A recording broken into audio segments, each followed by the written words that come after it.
ഇനി ഇപ്പോൾ റിപ്പോർട്ടർ ചാനലുമായി ബന്ധപ്പെട്ട് അവരുടെ കാർഡുകൾ റിമൂവ് ചെയ്യുമ്പോൾ അവർക്ക് വന്നിട്ടുള്ള ഈ ഫേസ്ബുക്കിൻ്റെ നോട്ടിഫിക്കേഷനിൽ പറയുന്ന വാക്ക് ശ്രദ്ധിക്കുക. We restricted access to this content, to this means the removed card, to this content through an automated system implemented pursuant to legal requirements under India's IT Act.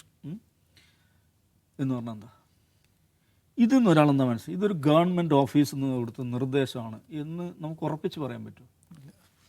കാരണം ഗവൺമെൻറ് ഓഫീസിൽ നിന്ന് കൊടുത്ത നിർദ്ദേശത്തെക്കുറിച്ച് ഇവർ ഉപയോഗിക്കുന്ന വാക്ക് ഗവൺമെൻറ് റിക്വസ്റ്റ് തന്നെ പ്രത്യേകമായിട്ട് പറയുന്നുണ്ട്. ഇതിനകത്ത് ഇംപ്ലിമെൻറ്റഡ് പേഴ്സുവൻറ്റ് ടു ലീഗൽ റിക്വയർമെൻറ്റ്സ് ആണ്. അത് ഒരു പക്ഷേ ഗവൺമെൻറ് പറഞ്ഞതാകാം, അതല്ലെങ്കിൽ ഇവർ തന്നെ സെറ്റ് ചെയ്ത സ്റ്റാൻഡേർഡ്സ് ആകാം. ഇവിടുത്തെ IT റോൾ വെച്ചിട്ട് ഇവർ സെറ്റ് ചെയ്തേക്കാം, ഗോഡ് നോസ്. പക്ഷെ അവർ പറഞ്ഞിട്ടില്ല. ഇതിനകത്ത് ഇത് തന്നെയാണ് രണ്ടാമത്തെ കാർഡ് നിൽക്കും. അതിന് we restricted access to this content through an automated system. Okay fine, അതേ വാചകം തന്നെ. ഒരു ഓട്ടോമാറ്റഡ് സിസ്റ്റത്തിലൂടെയാണ് ഇത് വർക്ക് ചെയ്തിരിക്കുന്നതെന്നാണ് ഇതിനകത്ത് പറയുന്നത്. ഇന്ന് മെറ്റക്ക് പോലീസ്, കേരളത്തിലെ സൈബർ ഡിപ്പാർട്ട്മെൻറ്റാണെന്ന് തോന്നുന്നു, അവർ മെറ്റക്ക് ഇതിൽ എന്താണ് സംഭവിച്ചതെന്ന് വിശദീകരണം ചോദിച്ച് കത്തയക്കുന്നു. മെറ്റയുടെ ഭാഗത്ത് മറുപടി വന്നതായിട്ട് വാർത്തകൾ വരുന്നുണ്ട്. ഒഫീഷ്യൽ കമ്മ്യൂണിക്കേഷനിലല്ല, പോലീസിനെ ഉദ്ധരിച്ചുകൊണ്ടുള്ള വാർത്തകൾ മാധ്യമങ്ങൾ റിപ്പോർട്ട് ചെയ്യുന്നുണ്ട്. അതിൽ മെറ്റ പറയും ഞങ്ങൾക്ക് തെറ്റ് പറ്റിയാണ്, ഞങ്ങളുടെ ഒരു AI മെക്കാനിസത്തിനകത്ത് പറ്റിയിട്ടുള്ള ഒരു തെറ്റാണ്, പക്ഷേ എഗൻ ഓട്ടോമേറ്റഡ് ആണെന്ന് ഇവർ പറയുന്നുണ്ട്. അപ്പോൾ അങ്ങനെ മെറ്റ പറഞ്ഞു എന്നാണ് പോലീസ് സോഴ്സുകൾ ഉദ്ധരിച്ച് വരുന്ന വാർത്തകൾ. ഓക്കെ, അങ്ങനെ മെറ്റ പറഞ്ഞിട്ടുണ്ടെങ്കിൽ ഞാൻ പറയുന്നത് മെറ്റ അങ്ങനെ റിപ്ലൈ കേരള പോലീസിന് കൊടുത്തിട്ടുണ്ടെങ്കിൽ കേരള പോലീസ് അത് പബ്ലിഷ് ചെയ്യണം. കാരണം ഇതിൽ ക്ലാരിറ്റി വരണം, എന്താണ് ഇത് സംഭവിച്ചാൽ ക്ലാരിറ്റി വരണം. അപ്പം ഇതിൽ ഉപയോഗിച്ചിരിക്കുന്ന വാചകം ഓട്ടോമാറ്റഡ് ഇംപ്ലിമെൻറ്റേഷൻ ആണ് എന്നുള്ള, ഓട്ടോമാറ്റഡ് സിസ്റ്റം ഇംപ്ലിമെൻറ്റഡ് ആണ് എന്നാണ് ഇതിൽ പറയുന്നത്. പോലീസ് ഞങ്ങൾക്ക് കിട്ടിയ മറുപടി ആയിട്ട് പറയുന്നത് ഇത് തന്നെയാണ് പറയുന്നത്. അപ്പോൾ അതിൻ്റെ സാധ്യത തന്നെയാണ് കൂടുതൽ. എന്തോ ആകട്ടെ, ഇതൊക്കെ ഇത്രയാണ് സംഭവിച്ചത്. പക്ഷേ ഇതിലെ പ്രശ്നം എന്താണെന്ന് വെച്ചാൽ ഇങ്ങനൊരു സംഭവം ഉണ്ടാകുമ്പോഴേക്ക് കുറേ ആളുകൾ റിമൂവ് ചെയ്യപ്പെട്ടു. അത് VD സതീശൻ പറഞ്ഞിട്ടാണ് റിമൂവ് ചെയ്തതെന്നുള്ളതാണ് കേരളത്തിലെ ഇടതുപക്ഷത്തിന് ഉത്തരവാദിത്ത നേതാക്കളും അവരുടെ സൈബർ ഹാൻഡിൽ വ്യാപകമായി പ്രചരിപ്പിച്ചത്. അവർക്ക് അങ്ങനെ പറയാനുള്ള അവകാശമുണ്ട്. പക്ഷെ അത് നമ്മളും പറയണം. ഇത് VD സതീശൻ പറഞ്ഞിട്ട് റിമൂവ് ചെയ്തതാണ്, അത് ഞങ്ങൾ തീരുമാനിച്ചു, അത് തന്നെ നിങ്ങളും പറയണം. അത് നിങ്ങൾ പറഞ്ഞില്ലെങ്കിൽ നിങ്ങൾ കുഴപ്പമാണ്. നിങ്ങൾ സതീശൻ്റെ ലാപ്ടോപ്പ് ഗോഡി മീഡിയയാണ്, അതാണ് നിങ്ങളെ നിലക്ക് നിർത്തി എന്ത് മാധ്യമ പ്രവർത്തനമാണ്. ഇത് മാധ്യമ പ്രവർത്തനത്തിൻ്റെ സംഗതികളൊക്കെ വെച്ചിട്ട് സ്റ്റഡി ക്ലാസ് ആയിട്ട് വരികയാണ് വലിയ വലിയ സൈദ്ധാന്തികന്മാർ. ആ പണി കക്ഷത്ത് വെച്ചാൽ മതി എന്നുള്ളതാണ്. ഇത് VD സതീശൻ്റെ ആഫീസ് എന്നുള്ള നിർദ്ദേശം അനുസരിച്ചാണ് ഇത് റിമൂവ് ചെയ്തത് എന്ന് ഇവർ പറയുന്നതിൻ്റെ അടിസ്ഥാനം എന്താണ്? വസ്തുനിഷ്ഠതയെക്കുറിച്ചാണോ സംസാരിക്കുന്നത്? ഒരു പക്ഷേ ആയിരിക്കാം, അല്ലായിരിക്കും. VD സതീശൻ പറഞ്ഞു ഞാനങ്ങനെ പറഞ്ഞിട്ടില്ല, നിങ്ങൾക്ക് പരാതി കൊടുക്കാം, ഞാനുണ്ട് നിങ്ങളുടെ കൂടെ, അദ്ദേഹം അങ്ങനെ പറയുന്നു. പക്ഷേ ഇത് പറയുന്നത് VD സതീശൻ പറഞ്ഞിട്ടാണ്.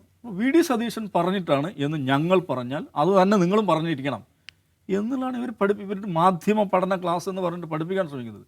ഓക്കെ, VD സതീശൻ്റെ സോഷ്യൽ മീഡിയ കോർഡിനേറ്റർ പിടിയിലായി. ഒരു മുഖ്യമന്ത്രിയുടെ സോഷ്യൽ മീഡിയ കോർഡിനേറ്റർ എന്ന് പറഞ്ഞാൽ എന്താണ്? അതൊരു പബ്ലിക് ഓഫീസല്ലേ? അത് ആരാണ്? അതിന് കൃത്യമായ രേഖകളുണ്ടാവും. പബ്ലിക് നമ്മുടെ എക്സ്ചെക്കറിന് പൈസ പോകുന്ന അയാൾക്ക് ശമ്പളം കൊടുക്കുന്നുണ്ടാവും. അപ്പോൾ ഈ റിമൂവ് ചെയ്യപ്പെട്ടൊരു കാർഡ്, റിപ്പോർട്ടർ ടിവിയുടെ റിമൂവ് ചെയ്യപ്പെട്ട കാർഡിൽ പറയുന്നത് ലഹരി കേസിൽ മുഖ്യമന്ത്രിയുടെ സോഷ്യൽ മീഡിയ കോർഡിനേറ്റർ പിടിയിൽ നിന്നാണ് അതിൻ്റെ ഹെഡിങ്. അപ്പോൾ ഇങ്ങനെ ഇതും ഈ പറയുന്ന ഒബ്ജക്റ്റിവിറ്റി, വസ്തുനിഷ്ഠത നമ്മളെ ബന്ധം എന്താണ്? മുഖ്യമന്ത്രിയുടെ സോഷ്യൽ മീഡിയ കോർഡിനേറ്റർ എന്ന് പറയുമ്പോൾ അതൊരു പബ്ലിക് ഓഫീസാണ് അല്ലേ? ഖജനാവിൽ നിന്ന് പണം ചെലവഴിച്ച് പോറ്റുന്ന ഒരു ഓഫീസാണ്. അങ്ങനെ ഒരു സോഷ്യൽ മീഡിയ കോർഡിനേറ്റർ ഉണ്ടെങ്കിൽ വിവരാവകാശ നിയമപ്രകാരം എല്ലാവർക്കും അത് വെബ്സൈറ്റിൽ അവൈലബിൾ ആയിരിക്കുമല്ലോ, മുഖ്യമന്ത്രിയുടെ CMIയുടെ വെബ്സൈറ്റിൽ അവൈലബിൾ ആയിരിക്കുമല്ലോ, ആണല്ലോ. അപ്പോൾ അങ്ങനെ ഒരു സോഷ്യൽ മീഡിയ കോർഡിനേറ്റർ ഉണ്ടോ? മുഖ്യമന്ത്രിയുടെ സോഷ്യൽ മീഡിയ കോർഡിനേറ്റർ പിടിയിൽ എന്ന് വാർത്ത കൊടുത്തുകൊണ്ടിരിക്കുക. അതിൻ്റെ അടിസ്ഥാനം എന്താ? ഇതിന് അങ്ങനെ വാർത്ത കൊടുക്കാത്ത, അതേ തലക്കെട്ട് കൊടുക്കാത്ത ആളുകൾ അവർ എന്താണ്? ഗോദി മീഡിയയാണ്. അത് പ്രശ്നമാണ്. എന്നിട്ട് വലിയ വലിയ മാധ്യമ പഠനത്തിൻ്റെ സിദ്ധാന്തങ്ങളുമായിട്ട് ക്ലാസ് എടുക്കാൻ വരികയാണ്. ഫാക്ട് ചെക്കിൻ്റെ ഉസ്താദുമാരാണ് പല ആളുകൾ ഇതിനകത്ത്. ഈ ഫാക്ട് ചെക്കിൻ്റെ ഉസ്താദുമാരായിട്ടുള്ള ആളുകളോട് ചോദിക്കുകയാണ്, മുഖ്യമന്ത്രിയുടെ സോഷ്യൽ മീഡിയ കോർഡിനേറ്റർ പിടിയിൽ എന്ന് പറയുന്നതിൽ ഫാക്ട് എന്താണ്? എവിടെയാണ് അങ്ങനെ ഒരു അപ്പോയിൻമെൻറ്റ് നടന്നിട്ടുണ്ടോ? മുഖ്യമന്ത്രി എന്ന് പറഞ്ഞ ഒരു പബ്ലിക് ഓഫീസാണ്. മുഖ്യമന്ത്രിയുടെ social media coordinator that's again ഒരു public office. Is there such an office here? എങ്കിൽ എപ്പോഴാണ് അപ്പോയിൻറ്റ് ചെയ്തിരിക്കുന്നത്? അപ്പോയിൻമെൻറ്റ് ലെറ്റർ എവിടെ? എത്രയാണ് അങ്ങനെ ശമ്പളം? ഇതൊക്കെ വേണ്ടേ? അപ്പം ഞങ്ങളുടെ ആഗ്രഹത്തിനനുസരിച്ച് വാർത്തകൾ ചെയ്തില്ലെങ്കിൽ ഞങ്ങൾ നിങ്ങളെ മാധ്യമ പഠന ക്ലാസ്സിൽ ഇരുത്തിക്കളയും എന്ന് പറയുന്ന ഏർപ്പാടുണ്ടല്ലോ, അത് നടക്കില്ല. അതിങ്ങനെ നടക്കുന്നൊരു കാലമുണ്ടായിരുന്നു, ഒരു ഇൻ്റലക്ച്വൽ എലിറ്റിസം, അതായത് ഇൻ്റലക്ച്വൽ ഫ്യൂഡലിസം. ഇടതു ബുദ്ധിജീവികളുടെ ഇൻ്റലക്ച്വൽ ഫ്യൂഡലിസം വാണ ഒരു കാലമുണ്ടായിരുന്നു. ആ കാലമൊക്കെ കഴിഞ്ഞു. ഇങ്ങനെ എന്താണ്, ജ്ഞാനാധികാരത്തിൻ്റെ അഹന്തയുമായി നടന്നിട്ട് നാട്ടുകാരെ മുഴുവൻ മാധ്യമ പഠനത്തെ ക്ലാസ്സിൽ ഇരുത്തിക്കുന്ന ആ ഏർപ്പാട് നിർത്തണം. മുഖ്യമന്ത്രി വി ഡി സതീശൻ്റെ നിർദ്ദേശപ്രകാരമാണ് ഈ കാർഡുകൾ റിമൂവ് ചെയ്ത്. നിങ്ങൾക്ക് വിമർശനം ഉന്നയിക്കാം, പക്ഷെ അത് തന്നെ എല്ലാവരും പറഞ്ഞുകൊണ്ടിരിക്കണം. മുഖ്യമന്ത്രിയുടെ സോഷ്യൽ മീഡിയ കോർഡിനേറ്ററാണ് പിടിയിലായിരിക്കുന്നത് എന്ന് എല്ലാവരും പറഞ്ഞിരിക്കണം എന്ന് വാശി പിടിക്കരുത്. അപ്പോൾ ഈ പ്ലേ ബുക്ക് ഉണ്ടല്ലോ, ഇടതുപക്ഷം കൊണ്ടു നടക്കുന്ന ഈ പ്ലേ ബുക്ക് അത് മാറ്റിപ്പിടിക്കേണ്ട സമയമായി. ഇപ്പോൾ ഇന്നലെ ഇവരുടെ ഒരു ലാൽ സലാം എന്ന് പറയുന്ന ഒരു ഇടതുപക്ഷ ഹാൻഡിലാണ്, വി എസ് അച്യുതാനന്ദനാണ് അതിൻ്റെ DP ആയി വെച്ചിരിക്കുന്നത്. അവരുടെ ഒരു ഫേസ്ബുക്ക് പോസ്റ്റാണ്, എൻ്റെ പടം വെച്ചിട്ടാണ് ഫേസ്ബുക്ക് പോസ്റ്റ്.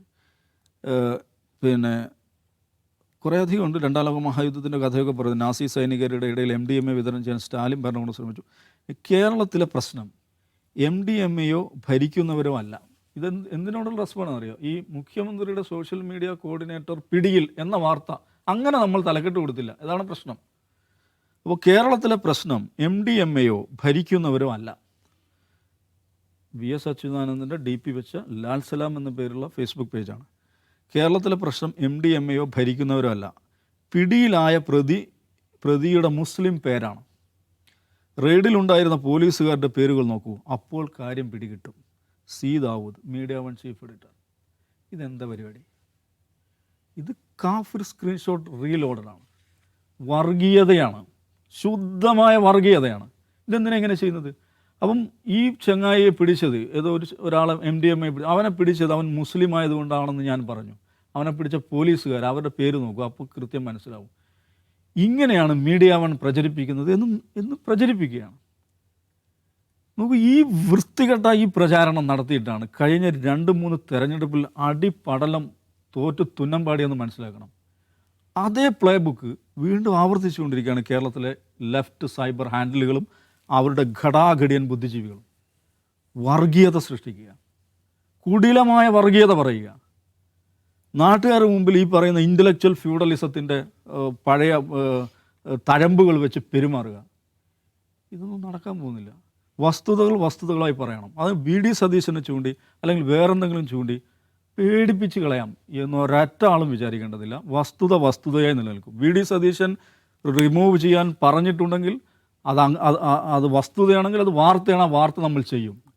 അതായത് VD സതീശൻ പറഞ്ഞിട്ടാണ് റിമൂവ് ചെയ്തതെന്നുള്ളതാണ് ഞങ്ങളുടെ നിലപാട്, അതുതന്നെയായിരിക്കണം നിങ്ങളുടെ നിലപാട് എന്നും പറഞ്ഞ് മാധ്യമ പഠന ക്ലാസ്സുമായിട്ട് ഒരു മഹാനും ഒരു മഹതിയും ഈ വഴിക്ക് വന്നേക്കേണ്ടതെന്നാണ്.